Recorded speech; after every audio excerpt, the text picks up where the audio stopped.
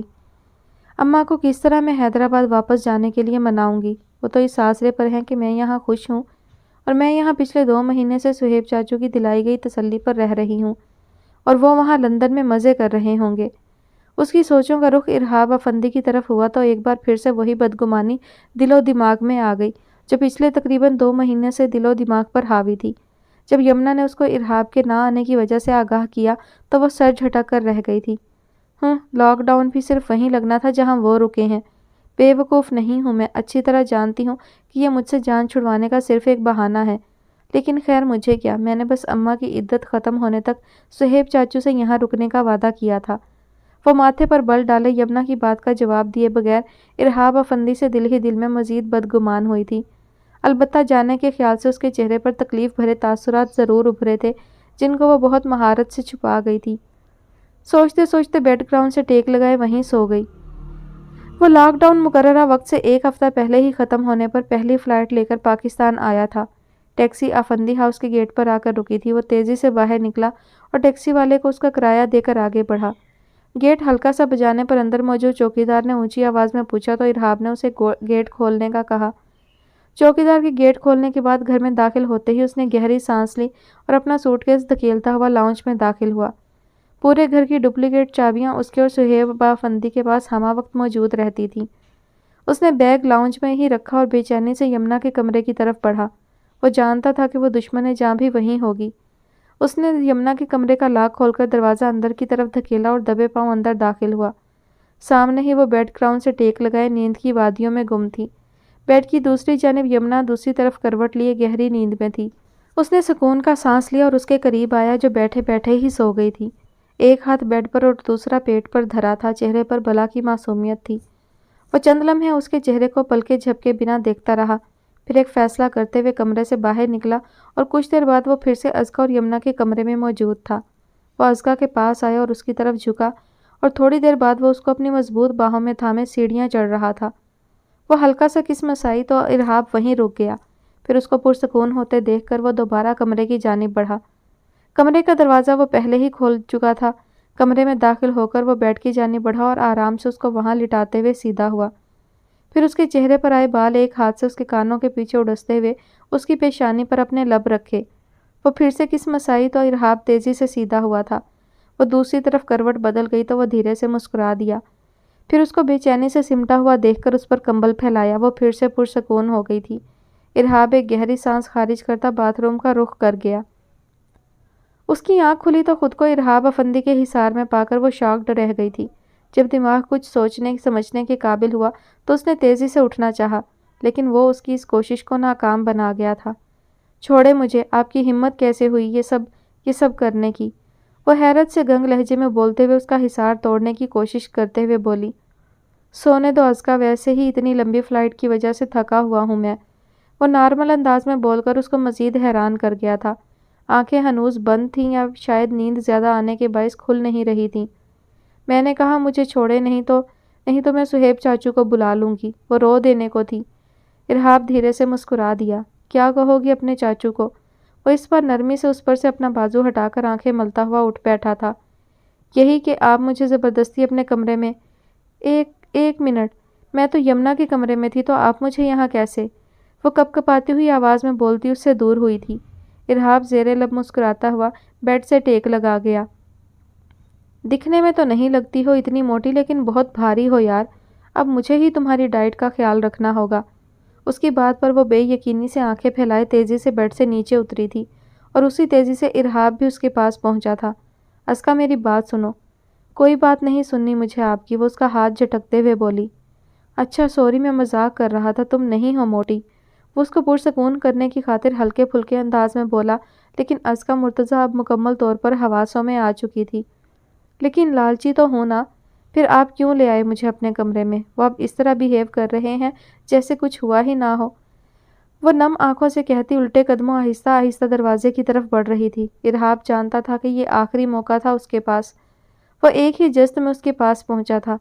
ازکا please میری بات سنو، میں شرمندہ ہوں اپنے کہے گئے الفاظ پر۔ میں جانتا ہوں میں غلط تھا، میں نے تمہارا دل دکھایا، لیکن یقین کرو میں خود بھی وہ سب کہتے ہوئے دل سے مطمئن نہیں تھا۔ وہ سب جو میں نے حماد بھائی سے تمہارے بارے میں کہا وہ بس میرے اندر کا ڈر تھا جو بول رہا تھا، ورنہ میں جانتا ہوں کہ تم زوبیہ جیسی نہیں ہو۔ وہ اس کو دونوں کندھوں سے تھامے اپنی صفائی پیش کر رہا تھا۔ ازکا نے اس کی آنکھوں میں جھانکا، دیکھنا چاہا کہ ان آنکھوں میں ازکا مرتضیٰ کے لیے کہے گئے الفاظوں میں سچائی تھی، لیکن اس کو اپنی آنکھوں کے سامنے دھند سی محسوس ہوئی۔ وہ اس کی آنکھوں کی نمی تھی جو ارہاب افندی کو بے چین کر گئی تھی۔ آئی ایم سوری، معاف کر دو ازکا۔ اس بار وہ مختصر الفاظ میں اس سے معافی مانگ گیا تھا۔ صہیب افندی نے کہا تھا کہ وہ معافی مانگ لے گا، وہ بس 2 مہینے کا وقت دے ارہاب افندی کو۔ وہ رک گئی تھی، لیکن ارہاب افندی کی معافی کے آسرے پر نہیں، بلکہ اس کی آنکھوں میں اپنے لیے وہی جذبات دیکھنے کی آس میں جو اس کے اپنے دل میں ارہاب افندی کے لیے پنپ رہے تھے۔ وہ جانتی تھی کہ ایسا نہیں ہوگا اور وہ اس آس کو لیے واپس حیدرآباد چلی جائے گی، اور آج ازکا مرتضیٰ پہلے اس کے معافی مانگنے پر ہاری تھی اور پھر اس کی آنکھوں میں اپنا عکس دیکھ کر ساکت ہوئی تھی۔ ازکا! اس کے پکارنے پر وہ ایک دم ہوش میں آئی تھی، پھر دھیمے سے اس کے دونوں ہاتھ اپنے کندھے سے ہٹائے۔ زوبیہ جیسی نہیں ہوں آپ کے لیے؟ اس نے نہ جانے کیا سوچ کر یہ سوال کیا تھا۔ ہاں، نہیں ہو تم مجھ جیسی، ارہاب نے اس کی خواہش اور اپنے دل کی آواز کے مطابق جواب دیا تھا۔ وہ کیا تھی آپ کے لیے؟ اس نے ارہاب افندی کی آنکھوں میں دیکھتے ہوئے سوال کیا تھا۔ غلط فہمی۔ اس کا جواب مختصر تھا۔ ازکا الجھی تھی۔ اور میں کیا ہوں آپ کے لیے؟ وہ ہنوز اس کی آنکھوں میں دیکھ رہی تھی۔ حقیقت۔ ارہاب نے پرسکون انداز میں اس بار بھی ایک لفظی جواب دیا تھا۔ اس کے جواب نے ایک بار پھر اس کو الجھایا۔ آپ کیا چاہتے ہیں؟ اس کے سوال پر ارہاب کھل کر مسکرایا تھا، پھر اس کے قریب ہوتے ہوئے اس کی طرف ہلکا سا جھکا تھا۔ تمہارا ساتھ زندگی بھر کے لیے، میرے مرنے کے بعد تمہاری مرضی۔ جہاں اس کے پہلے جملے پر اس کے دل کی دھڑکن تیز ہوئی تھی، وہیں وہ اس کی آخری بات پر دہل کر سینے پر ہاتھ رکھ گئی تھی۔ اس کی آنکھوں کے ساتھ ساتھ چہرے پر بھی خفگی بھرے تاثرات ابھرے۔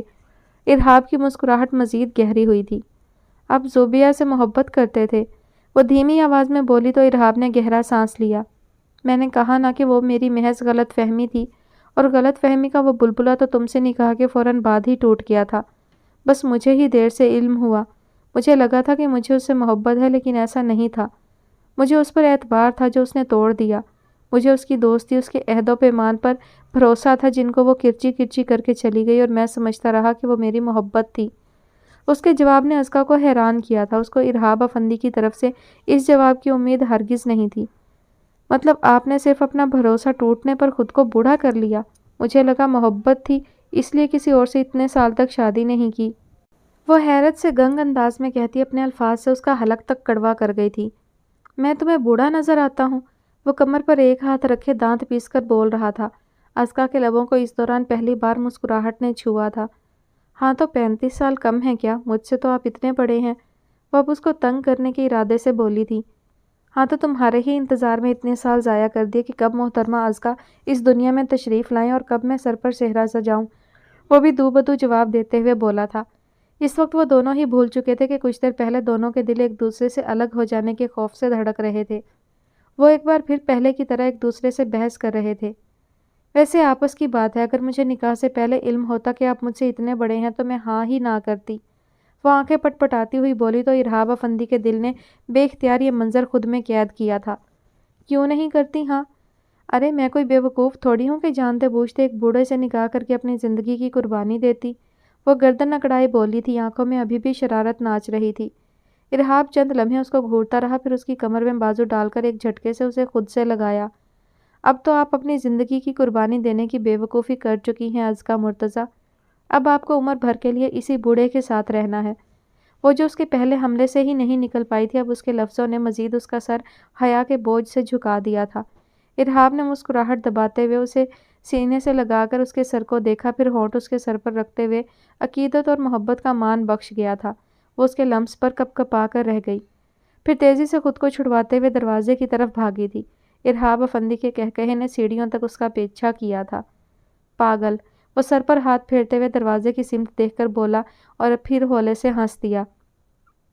جب سے رمیسا بیگم آئی تھی وہ ایک لمحے کے لیے بھی ان سے الگ نہیں ہوئی تھی۔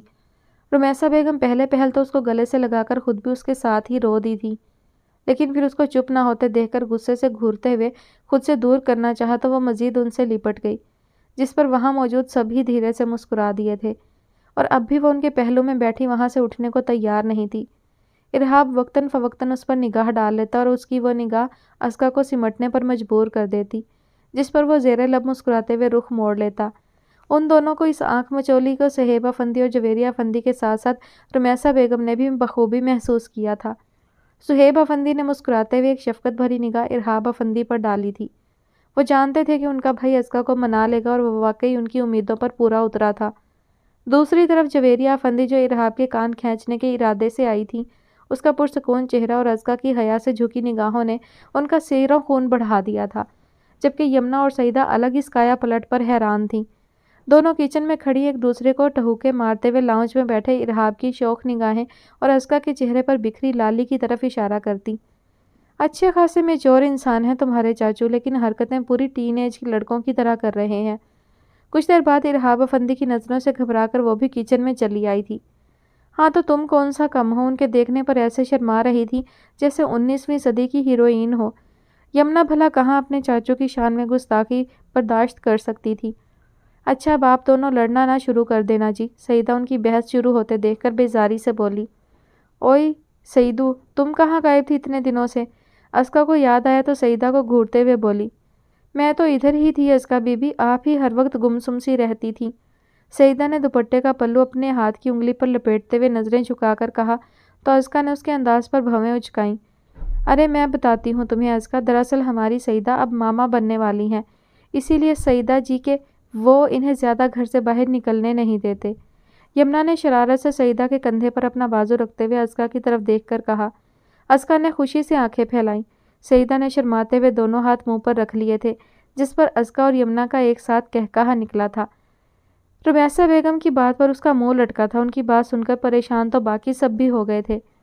نہیں بھابھی، ہم آپ کو اس طرح وہاں اکیلے نہیں رہنے دے سکتے، اور پھر یہ صرف ہمارا نہیں بلکہ آپ کی بیٹی کا گھر بھی ہے۔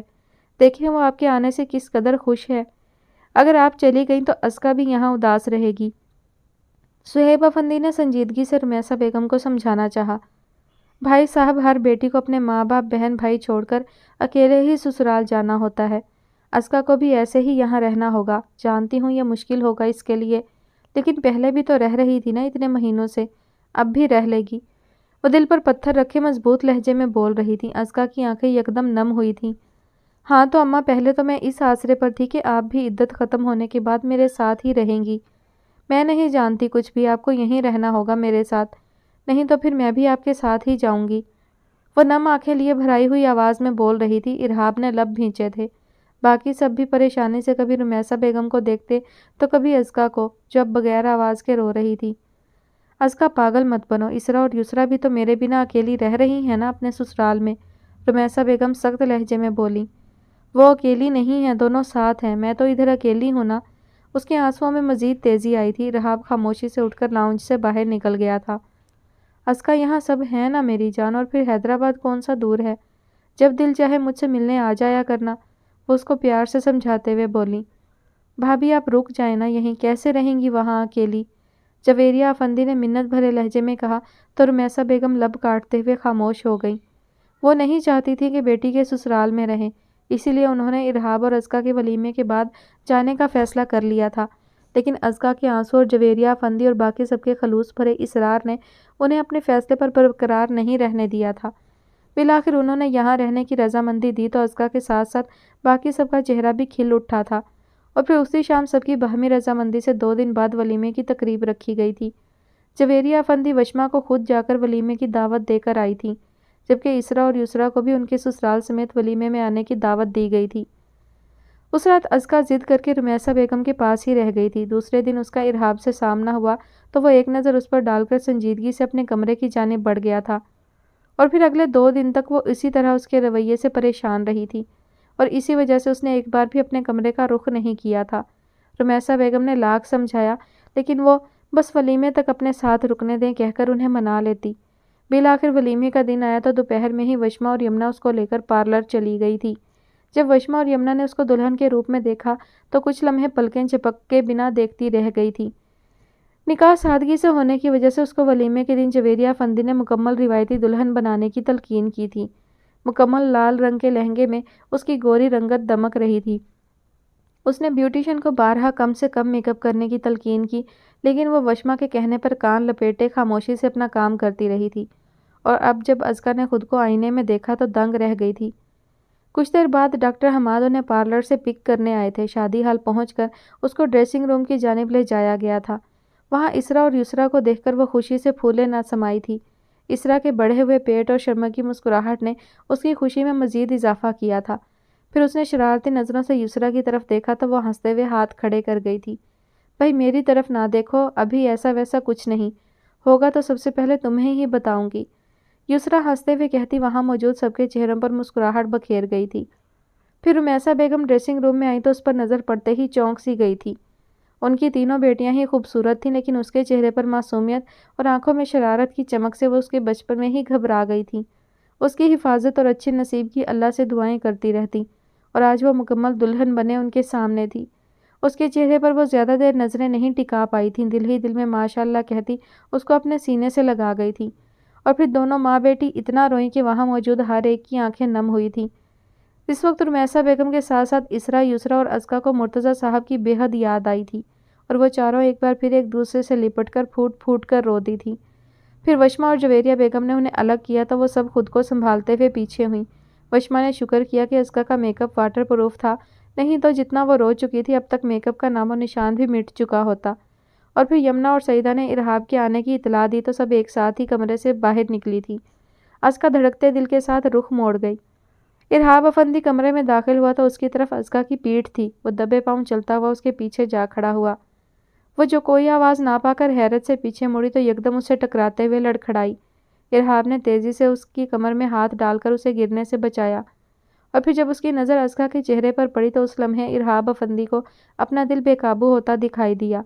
ازکا نے اس کو یک ٹک اپنی طرف دیکھتے پا کر تیزی سے پلکوں کی جھالر نیچے گرائی تھی، اور اس لمحے ارہاب کا دل کیا کہ کاش وقت یہیں تھم جائے۔ چلیں۔ ازکا کو لگا کہ کچھ دیر مزید اس کے قریب رہی تو بے ہوش ہو جائے گی، اسی لیے دھڑکتے دل اور کانپتی ہوئی آواز میں بولی تو ارہاب کو ہوش آیا۔ ہاں ضرور، وہ بولتے ہوئے پیچھے ہوا اور اس کی کمر سے ہاتھ نکال کر اس کا ایک ہاتھ پکڑتے ہوئے دروازے کی جانب بڑھنے لگا۔ جب ازکا کی آواز پر وہ پیچھے مڑا تھا۔ ناراض کیوں ہے مجھ سے؟ ارہاب نے پلٹ کر اس کی آنکھوں میں جھانکا تھا۔ میں کون ہوں تمہارا؟ اس کے سوال نے ازکا کو حیران کیا تھا۔ شوہر؟ وہ اس کے خوبصورت سراپے سے نظریں ہٹاتے ہوئے بول کر سر جھکا گئی تھی۔ میرے ہوتے ہوئے تم اکیلی ہو؟ وہ سنجیدگی سے پوچھ رہا تھا۔ ازکا نے لب دانتوں میں دبائے تھے۔ نہیں سوری، وہ تو میں نے ایسے ہی اماں کو روکنے کے لیے جذبات میں آ کر بول دیا تھا۔ وہ سمجھ گئی تھی کہ ارہاب اس سے ناراض کیوں تھا۔ ارہاب نے تیز نظروں سے گھورا تو اس نے سر اٹھایا۔ دیکھیں ڈاکٹر کھڑوس، مجھے ایسے روب سے نہ دیکھیں، نہیں تو ابھی سہیب چاچو کو بلا لوں گی میں۔ وہ انگلی اٹھائے اس کی طرف اشارہ کرتے ہوئے بولی تو ارہاب نے کہا لگایا تھا، یہ تم ہر بات میں اپنے سہیب چاچو کو کیوں لے آتی ہو؟ خود ڈرتی ہو مجھ سے اس لیے؟ ارہاب نے اس کی انگلی پکڑتے ہوئے کہا تو وہ تڑک کر بولی، ازکا مرتضیٰ کیوں ڈرے گی ڈاکٹر کھڑوس سے؟ اس کی بات پر وہ مسکراہٹ دباتے ہوئے اس کی طرف جھکا تھا۔ ازکا ارہاب تو ڈرے گی نا اپنے شوہر ارہاب افندی سے؟ وہ اس کے قریب ہو کر بولتے ہوئے اس کی آنکھوں میں جھانکا تو وہ سٹ پٹاتے ہوئے پیچھے ہوئی تھی۔ چلیں اب۔ گہری گہری سانسیں لیتی خود کو نارمل کرتے ہوئے بولی تو ارہاب نے بمشکل اس کی نتھ پر سے نظریں ہٹاتے ہوئے اس کا ہاتھ مضبوطی سے تھامتا ڈریسنگ روم سے باہر نکلا۔ کچھ دیر بعد وہ اسٹیج پر بیٹھے سب کی مبارکبادیں وصول کر رہے تھے۔ ہارون اور حمزہ نے اسٹیج پر آ کر ازکا کے سر پر ہاتھ رکھتے ہوئے اس کو دعائیں دی تھیں اور ارہاب افندی کو مزاحیہ انداز میں باور کروایا تھا کہ ازکا کے بھائی ابھی زندہ ہیں، جس پر ارہاب نے کہکہا لگاتے ہوئے اس بات میں سر ہلایا۔ ارہاب جانتا تھا کہ وہ دونوں خلوص سے کہہ رہے ہیں۔ ازکا نے نم ہوتی آنکھیں تیزی سے نیچے جھکائی تھی۔ ارہاب نے نامحسوس انداز میں اس کا ہاتھ پکڑ کر ہلکا سا دبا کر اسے اپنے ہونے کا احساس دلایا تو وہ نم آنکھوں سے مسکرا دی۔ بس بھائی بہت ہو گئی باتیں، اب ہم وہ ساری رسمیں کریں گے جو شادی پر ہوتی ہیں۔ سعیدہ اونچی آواز میں بولتی ہوئی آگے آئی اور اس کے پیچھے ہی دودھ کا گلاس لیے اسرا، یسرا اور یمنا آئی تھی۔ بھائی یہ دودھ پلائی کی رسم تو بارات والے دن ہوتی ہے اور آج تو ولیمہ ہے، ہارون نے شرارتاً کہا تو اسرا نے اس کو آنکھیں دکھائی تھیں۔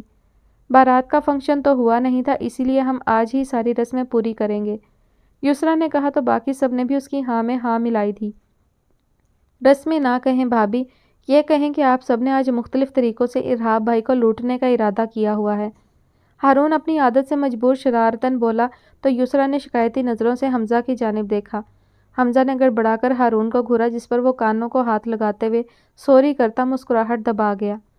ویسے سنا ہے یہ رسم سالیاں کرتی ہیں، تم دونوں کس خوشی میں یہاں بیٹھی ہو؟ یمنا اور سعیدہ کو گھورتے ہوئے ارہاب نے اپنا والٹ نکالا تھا۔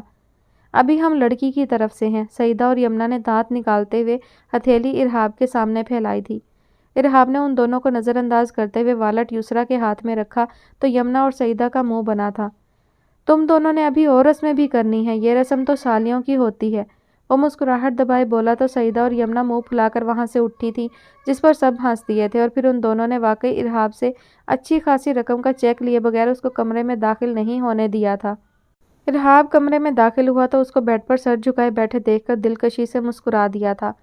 پھر اس کے سامنے بیٹھ کر اس کی پلکوں کو دیکھا جو لرز رہی تھیں۔ جب کافی دیر تک وہ نہ بولا تو ازکا نے گھبرا کر آنکھیں اٹھائیں۔ آپ ایسے کیوں دیکھ رہے ہیں؟ وہ لب کاٹتی نروس انداز میں بولی۔ میں دیکھ رہا ہوں کہ محترمہ ازکا کے ہونٹوں پر ایلفی تو نہیں لگا دی کسی نے؟ وہ اس کے گہرے لال رنگ کے لپسٹک لگے ہونٹوں پر نظریں جمائے اس کے پچھلے کئی گھنٹوں کی خاموشی پر چوٹ کرتے ہوئے بولا تو دھڑکتے دل کے ساتھ وہ پھر سے نظریں جھکا گئی۔ ارہاب وہاں سے اٹھ کر ڈریسنگ ٹیبل کی طرف گیا اور لب بھینچ کر ڈریسنگ ٹیبل کی مختلف درازیں کھول کر کچھ ڈھونڈنے لگا۔ سفید شیروانی پہنے اس کا دلہے والا روپ ازکا کے دل میں کھپ گیا تھا۔ پھر اس کی نظر اس کی مضبوط سرخ و سفید کلائی کی طرف گئی تو وہ ایک دم چونکی تھی۔ ارہاب نے اسی کی خریدی گئی گھڑی پہنی ہوئی تھی۔ وہ دل سے مسکراتی ہوئی رخ دوسری طرف پھیر گئی۔ اف، کتنے ہینڈسم لگ رہے ہیں، وہ بڑبڑائی تھی، پھر اپنے قریب ہی اس کا کہکہا سن کر زبان دانتوں تلے دبا گئی۔ ہمیشہ کی طرح اس بار بھی اس کی بڑبڑاہٹ خاصی اونچی تھی۔ تمہارا ہی ہوں، محرم بھی ہوں، جتنا دل چاہے دیکھ لو۔ وہ اس کے پہلو میں بیٹھا شرارت سے لب دانتوں میں دبا کر بولا تو وہ خود کو کوس کر رہ گئی تھی۔ ہاتھ آگے کرو، وہ بول کر خود ہی اس کا ہاتھ تھام گیا تھا۔ پھر اس نے ازکا کے ہاتھ پر ایک فائل رکھی۔ یہ کیا ہے؟ وہ اپنے ہاتھ میں موجود فائل کو حیرت سے دیکھتی بولی۔ تمہاری منہ دکھائی، وہ مسکراہٹ دبائے ہوئے بولا۔ کیا ہے اس میں؟ اس نے فائل کو الٹ پلٹ کر دیکھا۔ خود دیکھ لو۔ وہ بہت مشکل سے اپنے کہکہے کو دبائے ہوئے تھا اور اگلا لمحہ ازکا مرتضیٰ کے لیے کسی صدمے سے کم نہیں تھا۔ یہ نہیں، کبھی نہیں، وہ رو دینے کو تھی۔ ارہاب اس کے تاثرات دیکھ کر اس پر اپنا کہکہا نہیں روک پایا تھا۔ یہ ہوگا اور ضرور ہوگا۔ ڈاکٹر ارہاب افندی کی بیوی کو کم از کم 12ویں فیل نہیں ہونا چاہیے، اس لیے 1 ہفتے کے بعد سے آپ کی سیکنڈ ایئر کلاسز شروع ہو رہی ہیں۔ وہ اس کے تاثرات ملاحظہ کرتا سکون سے بولا تو اس نے معصومیت سے ارہاب کی جانب دیکھا۔ ارہاب کی ایک بار پھر سے ہنسی نکلی تھی۔ کم از کم گریجویشن، اس سے کم پر راضی نہیں ہوں گا میں۔ وہ اس کو اپنے حصار میں لیتا اس کے کندھے پر اپنی ٹھوڑی ٹکاتے ہوئے بولا۔ ازکا نے فائل بیڈ پر پٹکی تھی۔ آپ بہت بہت بہت کھڑوس ہیں، وہ اس کی بات کاٹ کر بولا تو وہ منہ پھلا گئی۔ ارہاب نے اپنا حصار تنگ کیا تو وہ یکدم ہوش میں آئی تھی۔ چھوڑے مجھے، نہ چھوڑا تو سہیب چاچو کو شکایت کرو گی؟ وہ شرارت سے اس کے چہرے پر جھکتے ہوئے بولا تو وہ سرخ ہوتے چہرے کے ساتھ سر جھکا گئی تھی۔ ازکا، میں تم سے کوئی بھی عہد نہیں کروں گا، کیونکہ میں جانتا ہوں کہ عہدوں پہ ماں تو ہوتے ہی ٹوٹنے کے لیے ہیں، لیکن ہم دونوں نے اب ایک ساتھ زندگی گزارنی ہے تو میں ہر ممکن کوشش کروں گا کہ میری زندگی کا ہر لمحہ تمہارے لیے خالص ہو، خوشی کا باعث ہو۔ اسی طرح تم سے بھی میں یہی امید رکھوں گا۔ وہ مختصر کہتے ہوئے اس کی نتھ اتار کر اس کی جگہ ایک چھوٹی سی سفید رنگ کی لونگ پہنا چکا تھا۔ ازکا نے اپنی ناک میں موجود لونگ کو چھوتے ہوئے اس کی بات پر سر ہلا دیا۔ ارہاب نے آسودگی سے مسکراتے ہوئے پھر سے اس کے کندھے پر اپنی ٹھوڑی ٹکا دی۔ ختم شد۔ فائنلی جو ہے ناول کا اختتام ہوا اور کہانی جو ہے وہ کافی اچھی تھی، ایوریج سی بھی نہیں تھی اور لیکن بہت آؤٹ سٹینڈنگ بھی نہیں تھی، لیکن تھوڑی ڈیفرنٹ سٹوری تھی اور اچھی تھی۔ اور سب سے اچھی بات جو مجھے لگی وہ یہ کہ بے شک ہیروئن جو ہے وہ ٹین ایجر تھی، لیکن رائٹر نے اس کو بہت ہی اچھی طرح سے، یعنی اس کی ایج کے حساب سے اسے دکھایا تھا کہ کوئی بھی لڑکی ہو، اس کی ایج کچھ بھی ہو، ایک لیول ہوتا ہے سمجھداری کا، 14-15 سال کی عمر سے آگے جو ہے وہ لڑکیوں میں آ جاتی ہے،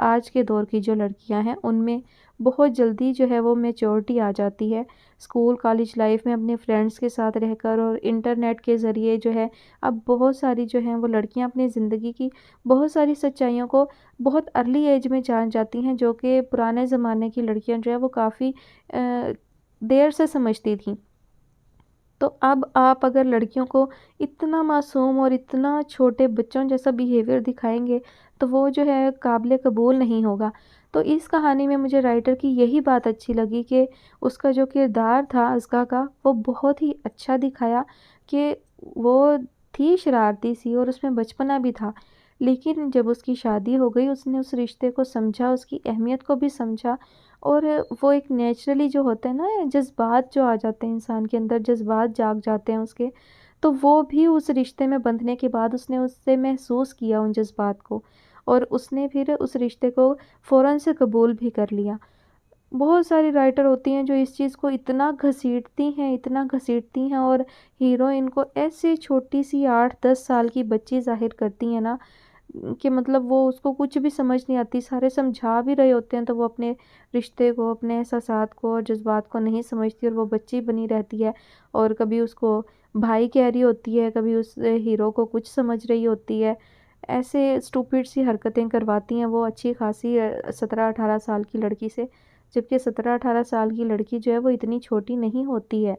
آج کے دور میں تو بالکل نہیں ہوتی ہے، کسی زمانے میں ہوا کرتی تھی سادہ سی بیوقوف سی، لیکن اب ایسا نہیں ہوتا ہے۔ تو بہرحال کہانی کافی نیچرل تھی اور ساری چیزیں بہت اچھی تھیں، بہت اچھے سے بتائی بھی گئیں، اور مڈل کلاس کا جو ایک انوائرمنٹ رائٹر نے بیان کیا وہ بھی بہت اچھا لگا۔ اور تھوڑی سی جو چیز مجھے ایک کھٹکتی رہی وہ یہ تھی کہ جو ازکیٰ کے والد تھے مرتضیٰ صاحب، ان کی جو کچھ زمینیں بھی تھیں اور ان کا جو ہے وہ گھر بھی تھا، تو وہ سب کہاں گیا؟ ایٹ لیسٹ زمینیں نہ بھی صحیح گھر تو ہونا چاہیے تھا نا۔ اور شروع میں بھی جب بتایا گیا کہ انہوں نے اپنی وصیت جو ہے وہ اس کی صہیب صاحب کی والدہ کے پاس پہنچا دی تھی، تو اس میں زمین کے کاغذات اور مکان کے کاغذات تھے، اور جب مرتضیٰ نے ان کا گھر چھوڑا تو بھی ان کے پاس جو ہے وہ اس بیگ میں ضروری کاغذات تھے، تو پھر وہ سب کہاں گیا؟ اور وہ اتنی قسم پرسی کی زندگی کیوں گزار رہے تھے؟ جیسی ان کی والدہ کی ڈیتھ کے وقت بھی وہ ایسی ہی زندگی گزار رہے تھے، یعنی غربت والی، جب چند مربع زمین تھی تو پھر ایسا کیوں تھا؟ یہ چیز بس مجھے سمجھ نہیں آئی۔ باقی اوورآل کہانی اچھی تھی۔ آپ سب کو کیسی لگی کامنٹ سیکشن میں ضرور بتائیے گا، اور انشاءاللہ جلد نیکسٹ ناول کے ساتھ بھی حاضر ہوں گی۔ نیکسٹ ناول کون سا ہوگا یہ ابھی میں کچھ کہہ نہیں سکتی، لیکن کوشش کروں گی کہ کوئی اچھی سٹوری ہی ہو۔ آپ سب کے لیے جلدی کہانی شیئر کرنے کے چکر میں جو ہے میں زیادہ ٹائم نہیں لیتی ہوں، اور کوئی بھی کہانی کمپلیٹ ریڈ کیے بغیر جو ہے میں شیئر کر دیتی ہوں۔ مجھے خود بھی نہیں پتہ ہوتا کہ آگے کہانی کیا رخ اختیار کرے گی، آگے جا کر کہانی کیسے ہوگی۔ تو اگر کہانی اچھی نکل آئے تو وہ ہمارا گڈ لک ہے، اگر کہانی اچھی نہ نکل آئے تو وہ بیڈ لک ہے، بس اس کو پھر ایسے ہی ہم نے برداشت کرنا ہوتا ہے، سو کر لیتے ہیں۔ لیکن اگر میں کہانی پوری ریڈ کرنے لگوں تو آپ لوگ انتظار ہی کرتے رہ جائیں گے کہ نیکسٹ ناول جو ہے وہ کب آئے گا، کیونکہ کہانی جب میں ریڈ کر لیتی ہوں نا، پوری جب میں ریڈ کر لیتی ہوں تو یقین کریں میرا شیئر کرنے کو دل ہی نہیں کرتا۔ بہت ہی کوئی آؤٹ سٹینڈنگ کہانی ہو تو میرا دل کرتا ہے کہ یہ آپ سب بھی سنیں۔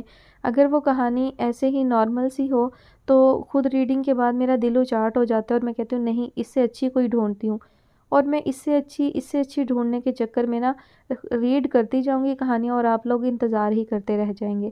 تو اس لیے میں سرسری نظر سے ہی تھوڑا سا اندازہ لگاتی ہوں کہ کہانی اچھی ہے، لکھنے کا انداز اور الفاظوں کا چناؤ جو ہے وہ دیکھتی ہوں، اور اس سے ہی اندازہ لگاتی ہوں کہ کہانی جو ہے وہ اچھی ہوگی، اور پھر شیئر کر دیتی ہوں۔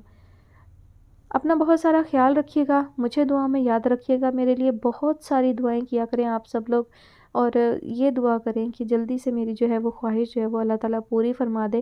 آپ لوگ دل سے مخلص دعائیں کرتے ہیں تو وہ جلدی قبول ہوتی ہیں، تو آپ سب پلیز پلیز میرے لیے بہت ساری دعائیں کیجیے گا، اور اپنا بہت سارا خیال رکھیے گا۔ اللہ حافظ۔